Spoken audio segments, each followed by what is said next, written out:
ভারতের পক্ষে বাংলাদেশকে টিপে শেষ করা তো দুদিনের ব্যাপার।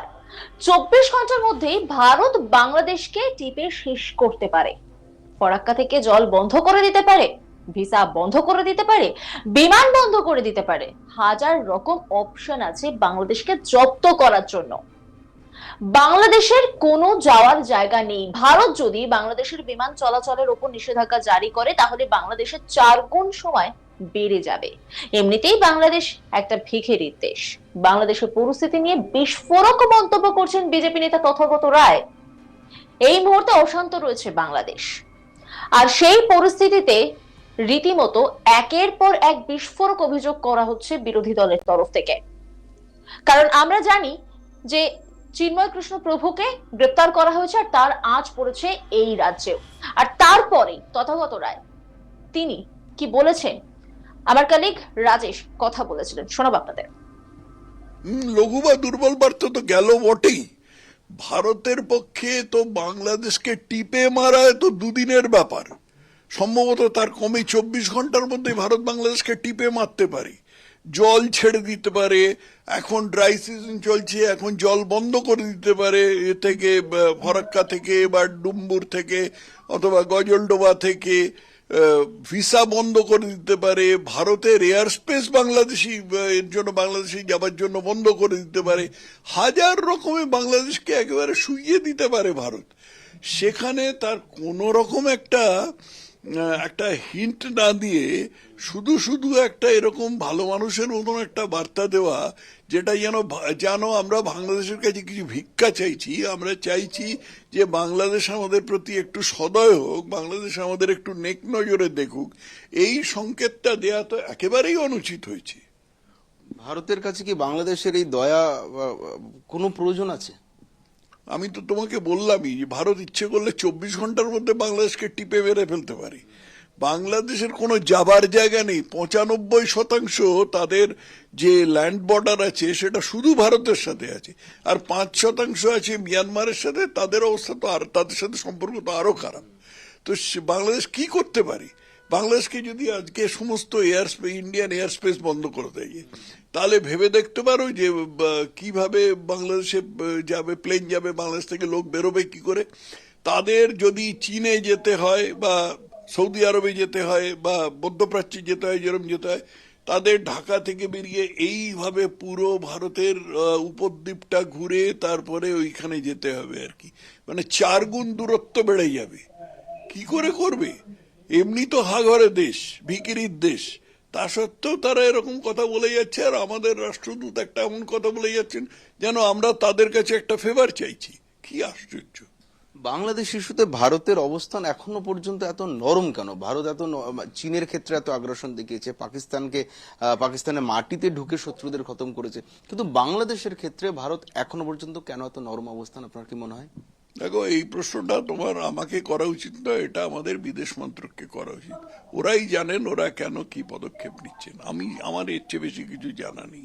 বিদেশ মন্ত্রক তো বিবৃতি দেওয়া ছাড়া আর কোনো কড়া পদক্ষেপ চোখেই পড়ছে না। বিবৃতি কোথায় দিলেন? বিবৃতিও দেননি তো।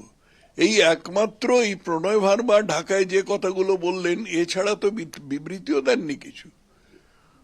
প্রণয় বর্মা যার কথা আপনি বলছেন তাকে ডেকে পাঠানো হয়েছিল বাংলাদেশে, ঢাকাতে তাকে তলব করে তাকে বাংলাদেশের অবস্থান স্পষ্ট করা হয়েছে এবং ভারতের ভূমিকা নিয়ে প্রতিবাদ জানানো হয়েছে। এত বড় পদক্ষেপ নেওয়া হলো, কিন্তু ভারতেও বাংলাদেশের হাই কমিশনার রয়েছেন, ভারতের তরফে কোনো রকম কড়া পদক্ষেপই নেওয়া হচ্ছে না।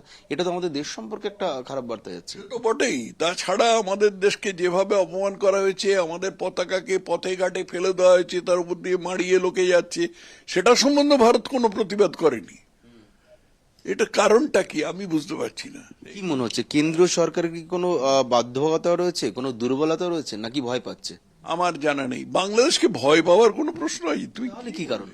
আমার জানা নেই। আমি তো বললাম আমার জানা নেই। এটা কেন্দ্রীয় সরকারকে জিজ্ঞেস করো। তাহলে কূটনৈতিক কোনো বাধ্যবাধকতা থাকতে পারে? কূটনৈতিক কি বাধ্যবাধকতা থাকবে? আমরা বাংলাদেশের উপর কিভাবে নির্ভরশীল? একমাত্র ট্রানজিট ছাড়া কিছু কিছু জিনিস আমাদের এখান থেকে, ভারত থেকে নর্থ ইস্টে বাংলাদেশের মধ্যে দিয়ে যায়, না গেলে না যাবে। আমাদের তো শিলিগুড়ি হয়ে যেগুলো সেগুলো যেতে পারে বা এরোপ্লেনে যেতে পারে। আর বাংলাদেশ যদি এয়ার স্পেস বন্ধ করে দেয় তাহলে তো আরো মজা। তাহলে ভারত এয়ার স্পেস বন্ধ করে দেবে। তারপর তো বাংলাদেশ মজা টের পাবে। তো বাংলাদেশের কি জোর আছে বা ভারতের উপর চাপ দেবার? একদমই তাই, আমি একেবারে সহমত। কিন্তু তাহলে সমস্যাটা কোথায়? ভারত পাকিস্তানকে চোখ রাঙাতে পারে, চীনকে চোখ রাঙাতে পারে, বাংলাদেশ তো তাহলে কিছুই না। আরে বারে বারে একই প্রশ্ন তুমি জিজ্ঞেস করছো। আমি তো বলছি যে এর উত্তর আমি জানি না, এর উত্তর একমাত্র বিদেশ মন্ত্রক জানি। তুমি বিদেশ মন্ত্রককে এই প্রশ্নটা গিয়ে জিজ্ঞেস করো। শুভেন্দু অধিকারী বলেছেন যে ভারত বাংলাদেশ বাণিজ্য বন্ধ করে দেওয়া উচিত, সড়ক পথে যে বাণিজ্য হয় পেট্রোপোল সীমান্ত সহ বিভিন্ন জায়গা থেকে, সেটা বন্ধ করে দেওয়া উচিত। আপনি কি সহমত? হ্যাঁ, সহমত। আরো অনেক কিছু করা উচিত। কি কি করা উচিত বাংলাদেশকে জব্দ করার জন্য এই মুহূর্তে ভারতের কি কি করা উচিত? দেখো, আমি তোমাকে তো কিছু জিনিস বললামই আর কি, যেগুলো অনায়াসে করা যেতে পারে। এগুলো মানে শান্তিপূর্ণভাবে, কূটনৈতিকভাবে করা যেতে পারে। এর কোনোটার মধ্যেই কোনো যুদ্ধ বিগ্রহ সৈন্য এই সমস্ত কোনো কিছু করার নেই আর কি। ভিসা বন্ধ করে দাও, দুতরফেই ভিসা বন্ধ হয়ে যাক। তারপরে বাংলাদেশের যে জল যায় ভারত থেকে, ফরাক্কা ব্যারেজ, তিস্তার গজলডোবা ব্যারেজ, ত্রিপুরার ডুম্বুর ব্যারেজ, এই জলটা আমরা ড্রাই সিজনে বন্ধ করে দিই, আবার এতে বর্ষার সময় খুলে দিই, তাহলেই বাংলাদেশ ভেসে যাবে। তৃতীয় হচ্ছে ওই বাংলাদেশ ভারতের এয়ার স্পেস বন্ধ করা। এয়ার স্পেস বন্ধ করলে বাংলাদেশ থেকে বেরোতে পারবে না, কারণ বাংলাদেশের তো 95% মানে চারদিক দিয়ে ঘিরে ভারত আছে। বাংলাদেশ থেকে বেরোতেই পারবে না, তাদের ওই নিচে দিয়ে বেরোতে হবে, পুরো ভারতের পেনিনসুলাটা ঘুরে যেতে হবে। মেডিকেল ভিসা বন্ধ করে দিলে বাংলাদেশিদের চিকিৎসা হবে না, কারণ বাংলাদেশে কিছু হাতুড়ে হেকিম ছাড়া আর কিছু নেই, এবং তারা চিকিৎসার জন্য কলকাতা, চেন্নাই, ব্যাঙ্গালোর, হায়দ্রাবাদ এই সমস্ত জায়গায় দৌড়ায়। এখন তাদের হয়ে যাবে, পুরো দেশটা এরকম রুগীতে ভর্তি হয়ে যাবে। খোঁড়া, অন্ধ, এইসব কিছু লোকগুলো তারা পথে বসে কাতরাবে। তো এমন আসে এই সমস্ত করা যেতে পারে।